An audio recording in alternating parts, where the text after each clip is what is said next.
A pesar de que los dinosaurios captan toda nuestra atención a la hora de hablar de la vida en el pasado, a lo largo de millones de años han habitado en nuestro planeta animales muy diversos.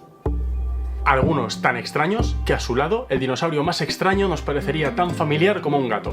Y es que hubo algunos momentos en la historia de la vida en la Tierra en los que hubo una gran explosión de diversidad. Como por ejemplo cuando los animales se armaron por primera vez para la primera gran batalla por la supervivencia. Hoy viajaremos hasta el periodo cámbrico, hace unos 540 millones de años, cuando tuvo lugar la célebre Gran Explosión Cámbrica, cuando la evolución dio lugar a animales imposibles, portadores de espinas o de tentáculos, de mandíbulas, de apéndices extraños, de múltiples ojos. Animales tan extraños que parecen sacados de las páginas de un relato de Lovecraft. Animales de la noche de los tiempos capaces de llevarnos a las montañas de la locura.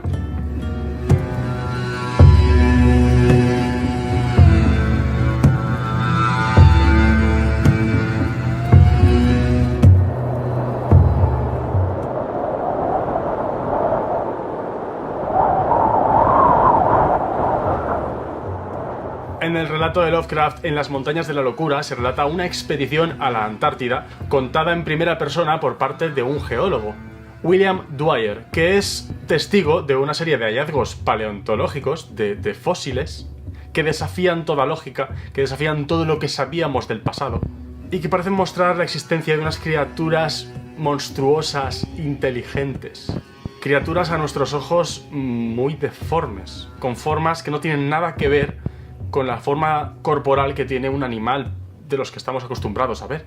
Esto es algo habitual en los relatos de Lovecraft. Criaturas que de alguna forma desafían nuestra lógica, cuya forma desafía nuestra cordura, con tentáculos, mandíbulas, apéndices imposibles. Y que curiosamente, muchos de ellos, según estos relatos, gobernaron la Tierra millones de años atrás. Dicen que la realidad supera la ficción, y este caso es de libro. Para conocer a estas criaturas imposibles de la noche de los tiempos, vamos a tener que viajar. Así que más vale que tengáis el pasaporte preparado.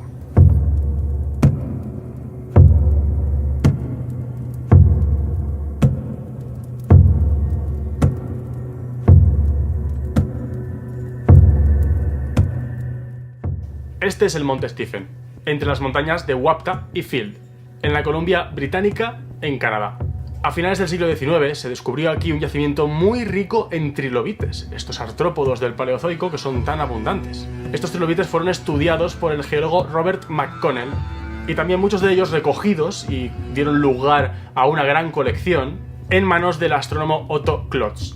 Pero este monte no solo guardaba trilobites en sus entrañas.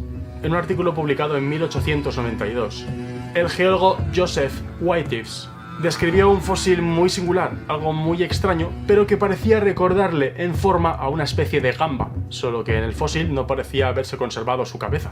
Además parecía que tenía pocos apéndices conservados y también parecía tener una serie de espinas en el extremo que también la hacían ser bastante rarita, como gamba.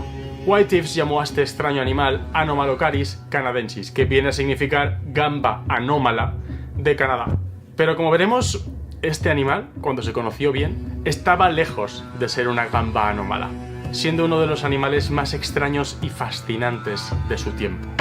Este yacimiento tan rico en el que se encontraban trilobites, por lo visto a patadas, fue el causante de que a principios del siglo XX llegara a esta región el geólogo Charles Walcott.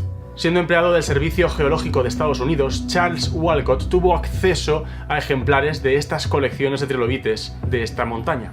Y tras su estudio determinó que eran trilobites del Cámbrico medio. En 1907, y ya siendo director del Servicio Geológico, por fin fue en persona a este lugar. Dispuesto a pasar 5 semanas de aquel verano en una campaña de campo, arrastrando también a su familia con él. Esta primera aproximación a esta zona fue básicamente un estudio geológico para poder estudiar la estratigrafía del Cámbrico de esta zona y recoger algunas muestras de trilobites, pero poco más. Y ni ese año, en 1907, ni al año siguiente, tenía ni idea de lo que le aguardaba. En 1909, y cuando estaba prácticamente terminando ya la campaña de campo, Walcott se encontraba yendo a caballo por una senda entre las montañas de Wapta y Field. Por este camino descubrió una serie de fósiles en unos esquistos bastante interesantes. Esquistos de la que entonces llamaban Formación Stephen, donde por ahora solo tenían mencionados trilobites y como mucho la gamba extraña, el Anomalocaris. Estos fósiles le parecieron tan excepcionales que al día siguiente volvió con su mujer Elena y su hijo Stuart. Y juntos se encontraron un montón de especímenes que el propio Walcott se encargó de bocetear en su cuaderno de campo. Allí se pasaron en total 5 días recogiendo fósiles en estas lajas de esquisto y él mismo se estaba dando cuenta de la importancia del hallazgo. Bueno, más o menos, porque en realidad no tenía ni idea de lo grande que iba a ser esto. Al año siguiente volvieron directamente al lugar dispuestos a efectuar una excavación sistemática y una gran recogida de ejemplares. Y de hecho, este lugar, el Paso de Burgess, ya no lo abandonaron durante años. Y a esta localidad se la acabó llamando Burgess Shale, los esquistos de Burgess, en honor al paso en el que encontró los primeros restos. Los fósiles que Walcott fue recuperando durante años tenían principalmente artrópodos, tanto trilobites como parientes de los crustáceos, el grupo al que pertenecen las gambas y los cangrejos, pero con el tiempo los esquistos de Burgess revelaron infinidad de formas de animales. O eso parecía. Por ejemplo, entre 1911 y 1917, Walcott encontró una medusa a la que llamó Peitoia, unos apéndices de un artrópodo al que llamó Sydneya y un posible holoturo, una especie de pepino de mar, al que llamó Lagania. Sus excavaciones continuaron casi ininterrumpidamente hasta 1924. Y Walcott, aunque fascinado por sus especímenes, por los fósiles que iba recogiendo, siempre intentó encajar estos fósiles en los grupos de animales que conocemos hoy en día. No fue hasta 1962 cuando se produjo por fin el acceso a estos materiales y se pudo producir un reestudio de ellos, cuando hubo una interpretación diferente. Este primer reestudio fue por parte del paleontólogo Alberto Simonetta, que empezó a dejar claro que Walcott no había empezado ni a rascar la superficie del enigma de Burgess Shale. Y fue entonces cuando se empezó a oler la tostada de que había allí animales que no encajaban con los animales que conocemos hoy en día. Por presión del paleontólogo y especialista en trilobites Harry Whittington, se reabrió, a través del Servicio Geológico de Canadá, la cantera de Walcott, a la vez que abrieron una nueva cantera a unos 20 metros. Y Whittington, junto con la ayuda de sus dos por entonces estudiantes, Derek Briggs y Simon Conway Morris, devolvieron a Burgess Shale el foco de atención. Fue entonces cuando se reveló que las faunas de Burgess Shale eran mucho más diversas de lo que Walcott se había imaginado jamás. Y es que algunos de estos animales apenas tenían parecido con los animales que conocemos hoy en día. Y muchos presentaban características que podían parecernos aberrantes o monstruosas. Literalmente monstruos de la noche de los tiempos. Entre la fauna más inquietante que han revelado los esquistos de Burgess, podemos destacar algunos monstruos de verdaderas pesadillas. Opavinia es un animal muy extraño. Un cuerpo blando, segmentado, como en el caso de los artrópodos o de los anélidos, con una especie de apéndices que salen de cada uno de estos segmentos como si fueran aletas y que poseen a su vez branquias, una cabeza globosa propuesta de 5, no 2 ni 4, 5 ojos saltones, una boca y una especie de probóscide, de trompa, terminada por una especie de pinza con espinas. Según Whittington, en aquel momento, Opavinia no tenía cabida en ningún grupo, ningún filo de animales de los que conocemos hoy en día o que se conocían en el registro fósil hasta ese momento. Parecía ser un linaje de monstruos con los que experimentó la naturaleza en su momento.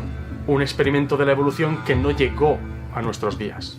Opavinia, de hecho, tiene gran parte de la culpa, o dicho sea, del mérito, de atraer la atención del paleontólogo Stephen J. Gould, quien hizo mucho por la divulgación de los hallazgos de Burgess Shale gracias a su libro La vida maravillosa. En este libro, Stephen J. Gould propuso una teoría, que esta extraordinaria diversidad de fósiles del Cámbrico de Burgess Shale demuestra que durante esta explosión cámbrica, la evolución dio lugar a una disparidad mayor de la que conocemos hoy en día, a diseños corporales muy distintos, muy locos, animales muy dispares, linajes de criaturas muy diferentes, y que tras este experimento, esta gran radiación adaptativa, muchos de estos linajes se extinguieron, y por eso los linajes que sobrevivimos, al verlos, nos resultan tan extraños, tan aberrantes. Uno de los discípulos de Whittington, Simon Conway Morris, ve de manera diferente esta radiación adaptativa, ya que considera que aunque hay formas únicas que no tienen equivalencia con animales actuales, la mayoría de ellos sí que pueden ser clasificados en uno u otro grupo. De hecho, la propia Opavinia, en los estudios más recientes, se ha relacionado con el linaje de los artrópodos, siendo una especie de ancestro muy primitivo del linaje de los artrópodos. Otra bestia de pesadilla del Cámbrico de Burgess Shale es Wiwaxia, Una criatura totalmente aplanada y redonda, cubierta de escamas carbonatadas y espinas. Una forma rarísima, pero cuya reinterpretación actual lo considera o bien un ancestro de los moluscos o bien de los anélidos, de los poliquetos.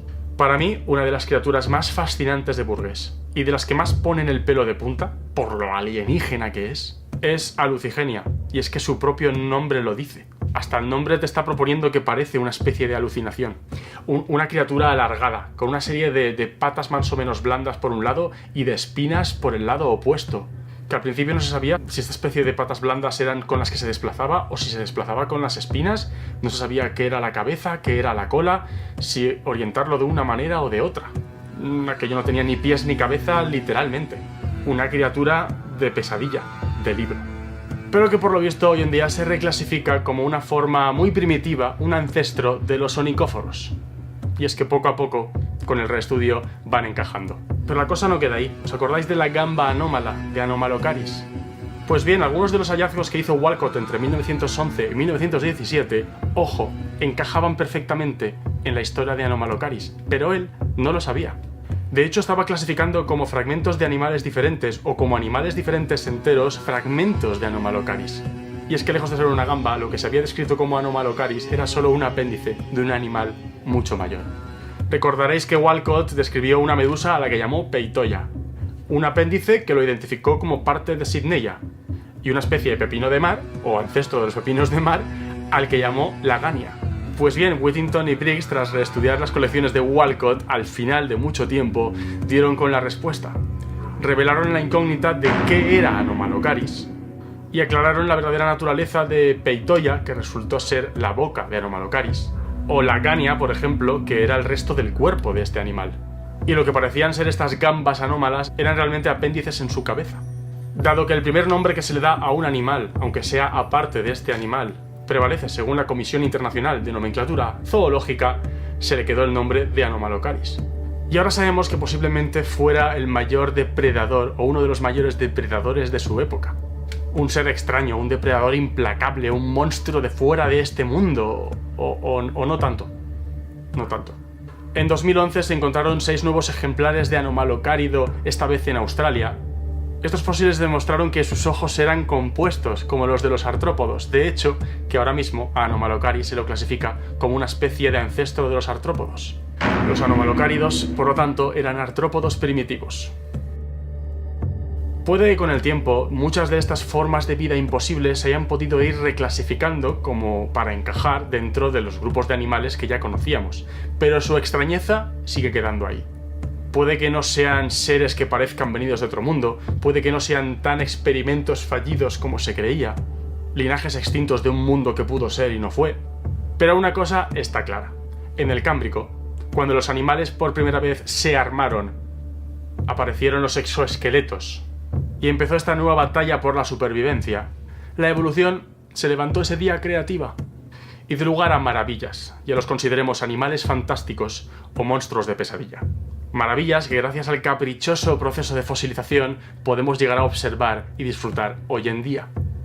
Y es que para que los restos de cualquier animal lleguen a fosilizar, tiene que quedar enterrado en un lugar en el que esta tierra, o esta arena, o este barro, pueda llegar a formar roca.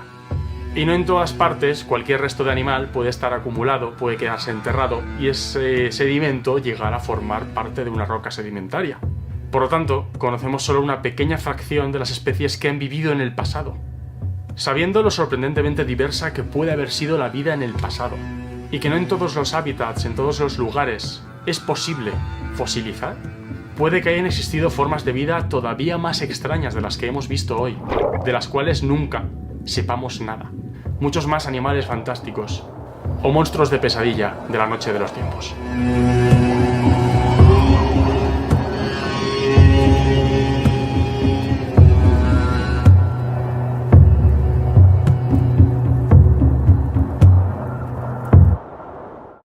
Y hasta aquí el vídeo de hoy. Espero que os haya gustado. Podéis dejarme en comentarios cuál de estos seres de pesadilla del Cámbrico es vuestro favorito.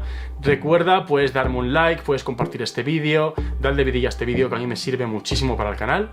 Recordad, podéis suscribiros si es que todavía no lo estabais a estas alturas, darle a la campanita, fundir a comentarios la ventana de comunidad y nada, Nos vemos en el próximo vídeo. Hasta luego.